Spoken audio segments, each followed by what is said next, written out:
السلام عليكم ورحمة الله وبركاته.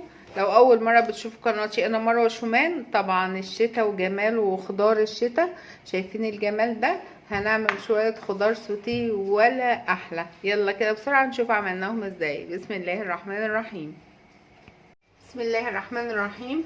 عشان أعمل خضار سوتيه، الخضار اللي احنا في الشتاء والخضار تحفة وأسعاره برضو حلوة، مش غالي، لأن ما شاء الله في الشتاء بيبقى الخضار كده جميل.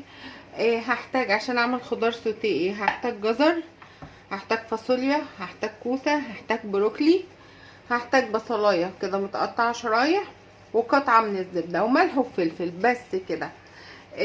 شويه خضار سوتيه، يعني شويه عناصر غذائيه متكامله، تحفه جدا. يلا كده نشوف هنعمله ازاي. اول حاجه حطيت طاسه كده على النار، وانزل الزبده، عاوزاها بس تسيح من غير ما تتحرق.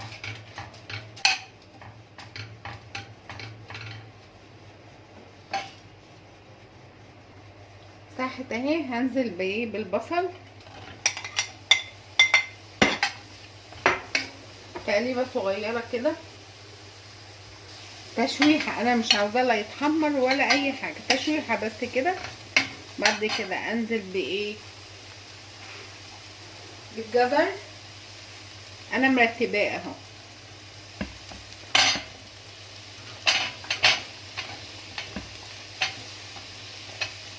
واقلب برضو.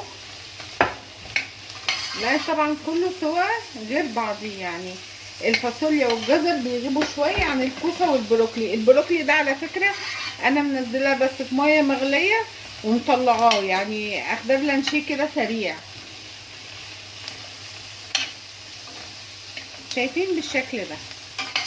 تقلبتين كده مش كتير، هو ما استواش ولا حاجه، انا بس قلبته تقليبه كده سريعه. تمام. بعد كده هنزل بالفاصوليا،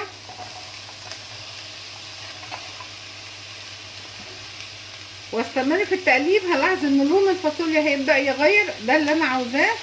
هتلاقي اللون الاخضر بقى اخضر اقوى من كده.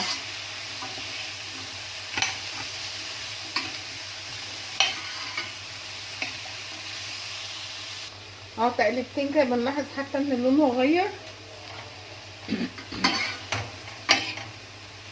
انزل بقى بالكوسه. الكوسه ما بتاخدش وقت خالص، والبروكلي كده كده هو مستوي، هنزل بيه اخر حاجه.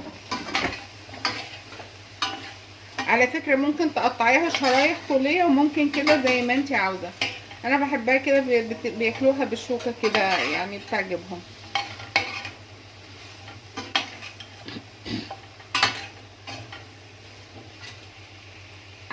برضو تقلبتين كده، مفيش يعني دقيقتين.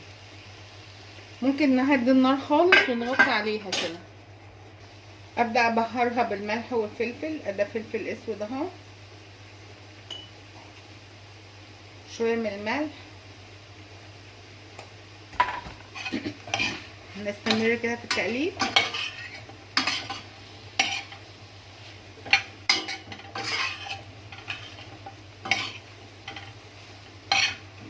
بعد كده اضيف البروكلي،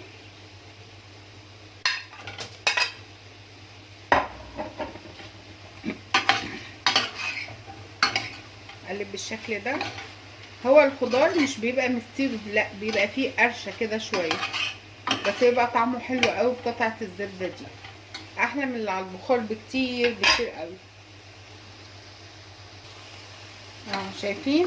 بس كده لون الخضار تحفه تحفه تحفه. شايفين جماله اهو كده؟ بس هطفي واقدمه بالشكل ده.